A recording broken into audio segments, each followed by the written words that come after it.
आगे बढ़ाने के लिए हम क्या कर सकते हैं? क्या हमारे अध्ययन और शोध कार्य समाज, देश और विश्व की ज़रूरतों और चुनौतियों से जुड़ा हुआ है? क्या हम सभी कैंपसेस में दिव्यांगजनों की विशेष आवश्यकताओं के प्रति हम सचेत हैं? इन बुनियादी प्रश्नों के उत्तर में हमारी उच्च शिक्षण संस्थानों की गुणवत्ता, उपयोगिता और संवेदनशीलता के मानक विद्यमान है। देवियों और स्वजनों, आज से लगभग 2400 वर्ष पहले अनेक देशों के विद्यार्थीगण तक्षशिला विश्वविद्यालय में शिक्षा प्राप्त करने आते थे। 20वीं सदी में गुरुदेव रविंद्रनाथ टैगोर, महामना मदन मोहन मालवीय तथा पूर्व राष्ट्रपति डॉक्टर सर्वपल्ली राधाकृष्णन ने उच्च शिक्षण संस्थानों को नेतृत्व प्रदान करने के विश्वस्तरीय आदर्श प्रस्तुत किए। रिचर्ड फाइनमैन की गणना फिजिक्स के महानतम वैज्ञानिकों में होती है। उन्हें नोबेल पुरस्कार से भी सम्मानित किया गया था, लेकिन उनकी विश्वव्यापी लोकप्रियता का कारण the Feynman lectures on physics नामक उनकी पुस्तक है, जो अंडर ग्रेजुएट स्टूडेंट को पढ़ाते समय पढ़ाने के लिए दिया गया है। उनके लेक्चर्स का वो एक संकलन है। पश्चिम के अनेक श्रेष्ठ विश्वविद्यालयों में विद्यार्थी उनके कोर्स और टीचर्स के लिए बिडिंग करते हैं। अच्छे शिक्षकों की कक्षाओं की सीट्स पहले ही भर जाती है। हमारी राष्ट्रीय शिक्षा नीति 2020 में भी अच्छी शिक्षकों की केंद्रीय भूमिका पर प्रकाश डाला गया है। The part of the national education policy 2020 related to higher education contents a chapter of motivated, energized and capable faculty। देवियों और स्वजनों, उच्च शिक्षा अधिकांश युवाओं के लिए प्रतिकूल परिस्थितियों के कुचक्रों से निकलने का सबसे प्रभावी माध्यम है। सामाजिक तथा आर्थिक रूप से वंचित समूह से आने वाले युवाओं के लिए समतामूलक और समावेशी उच्च शिक्षा उपलब्ध कराना राष्ट्रीय शिक्षा नीति की प्राथमिकताओं में से एक है। ओडिशा के अपने छोटे से गांव से शहर जाकर अध्ययन करने के अपने अनुभवों को याद करके मैं कहना चाहती हूँ कि उच्च शिक्षण संस्थानों में आने वाले फर्स्ट जनरेशन स्टूडेंट्स के प्रति संवेदनशीलता का वातावरण बनाकर आप सब एक महत्वपूर्ण सामाजिक दायित्व का निर्वहन करेंगे। जिस तरह एक बड़े संयुक्त परिवार का समझदार और संवेदनशील मुखिया और वरिष्ठ सदस्य अपने परिवार के हर सदस्यों की ज़रूरतों पर ध्यान देते हैं, उसी तरह आप सबको तथा शिक्षकों और कर्मचारियों को विद्यार्थियों की आवश्यकताओं के प्रति संवेदनशील रहना चाहिए। आप सब विद्यार्थी के मार्गदर्शक भी हैं और अभिभावक भी। आपका प्रयास होना चाहिए कि उच्च शिक्षण संस्थानों के परिसरों और छात्रावासों में विद्यार्थियों को अपने घर जैसा सुरक्षित और संवेदन पूर्ण वातावरण मिले। शिक्षकों और संस्थानों के प्रमुखों को ये सुनिश्चित करना चाहिए कि विद्यार्थीगण तनाव मुक्त होकर अध्ययन का आनंद ले सके। क्या ऐसे हो सकता है?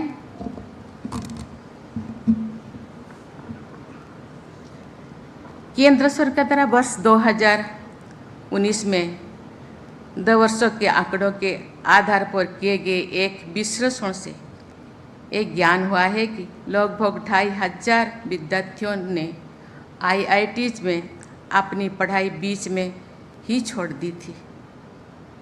उन विद्यार्थियों में लगभग आधे विद्यार्थियों आरक्षित वर्गों से ही है। II में अपनी पढ़ाई बीच में ही छोड़ देने वाले लगभग 100 विद्यार्थी थे और उनमें अधिकांश विद्यार्थी आरक्षित वर्ग से थे। ड्रॉप आउट्स की समस्या पर बहुत संवेदनशीलता के साथ विचार करने और समाधान निकालने की आवश्यकता है। इसी शनिवार के दिन आईआईटी दिल्ली में एक 20 वर्ष की विद्यार्थी द्वारा आत्महत्या किए जाने की हृदय विदारक घटना घटी है। आत्महत्या की ऐसी दुखदायी घटनाएं और भी कई शिक्षण संस्थानों में हुई है। मेरी बात किसी संस्थान विशेष तक सीमित नहीं है, ये पूरी शिक्षा जगत के लिए चिंता का विषय है। विद्यार्थियों की परिसर में या छात्रावास में अथवा संस्थानों की कार्यालय में तनाव, अपमान अथवा उपेक्षा से बचाना तथा उन्हें समझाना और सहारा देना शिक्षण संस्थानों की प्राथमिकता होनी चाहिए। अनेक उच्च शिक्षण संस्थानों को उनके प्रभावशाली विद्यार्थियों के बल पर विश्वव्यापी प्रतिष्ठा प्राप्त हुई है। राष्ट्रीय शिक्षा नीति 2020 में लर्नर सेंट्रिक एजुकेशन पर जोर दिया गया है। इको बन रहा है। लर्नर्स यानी विद्यार्थी ही आप सबके चिंतन और कार्यकलाप के केंद्रों में होने चाहिए। देवियों और स्वजनों, आज देश में वुमेनली डेवलपमेंट यानी महिलाओं के नेतृत्व में विकास की प्रगतिशील सोच को बढ़ावा दिया जा रहा है और इस सोच पर आधारित कार्य भी किया जा रहा है। केंद्रीय शिक्षण संस्थान के विजिटर्स नॉमिनी को नियुक्ति करने में महिलाओं को बन रहा है इको स्थान देने पर विशेष ध्यान दिया जा रहा है। हर भारतवासी को, विशेषकर महिलाओं को, इस बात पर गर्व होनी चाहिए कि विश्व की पहली महिला वाइस चांसलर नियुक्ति करने का गौरव हमारे देश को ही जाता है। श्रीमती हंसा मेहता ने बड़ौदा विश्वविद्यालय की वाइस चांसलर के रूप में एक अच्छे विश्वविद्यालय को विकसित करने का इतिहास रचा है। उनका उदाहरण सभी वाइस चांसलर्स तथा डायरेक्टर के लिए अनुकरणीय है। विश्वविद्यालय के दीक्षांत समारोह में मैंने देखा है कि अवसर मिलने पर हमारी बेटियां बेहतर प्रदर्शन करती हैं। टेक्नोलॉजी इंस्टीट्यूट्स में भी बेटियों की भागीदारी बढ़ रही है। साइंस, टेक्नोलॉजी, इंजीनियरिंग और मैथमेटिक्स जैसे सामान्यतः स्टेम कहा जाता है, इन क्षेत्रों में छात्राओं की उपस्थिति और उत्कृष्टता को बढ़ावा देने के लिए विशेष प्रयास होनी चाहिए। मैं समझती हूँ कि उच्च शिक्षण संस्था के इस क्षेत्र में महिलाओं का नेतृत्व और भी अधिक प्रभावी सिद्ध हो सकता है। मेरा आग्रह है कि अपने अपने संस्थानों में आप सब इस पक्ष पर अवश्य ध्यान दें। स्टेम के क्षेत्र में महिलाओं की प्रतिभा तथा योगदान के प्रसंगों में डॉक्टर E.K. जानकी अमाल का मैं उल्लेख करना चाहती हूँ। शिक्षित समाज में उनकी विश्वस्तरीय कार्यों के बारे में व्यापक स्तर पर जानकारी होनी चाहिए। हमारी इतिहास और प्रगति के प्रत्येक क्षेत्र में महिलाओं के योगदान को सुनिश्चित रूप से प्रस्तुत करना बहुत उपयोगी और प्रेरक सिद्ध होगा। जैसा कि यहाँ उपस्थित सभी लोग जानते हैं कि गुणवत्तापूर्ण शोध के आधार पर नए ज्ञान का सृजन करने वाले उच्च शिक्षण संस्थान विश्व स्तर पर विख्यात बने रहते हैं। ऐसे शिक्षण संस्थानों में फिजिक्स, केमिस्ट्री, मेडिसिन, लिटरेचर अथवा इकोनॉमिक्स में नोबेल पुरस्कार से सम्मानित अनेक आचार्यगण शिक्षार्थियों का मार्गदर्शन प्रदान करते हैं। विश्व स्तर पर भारत को नॉलेज पावर के रूप में प्रतिष्ठित करने का हमारे सामूहिक प्रयास ऐसे वैश्विक संदर्भ में आगे बढ़ रहे हैं। निष्ठा, आत्मविश्वास और परिश्रम के बल पर हम उच्च शिक्षा के राष्ट्रीय लक्ष्यों को अवश्य प्राप्त कर सकते हैं।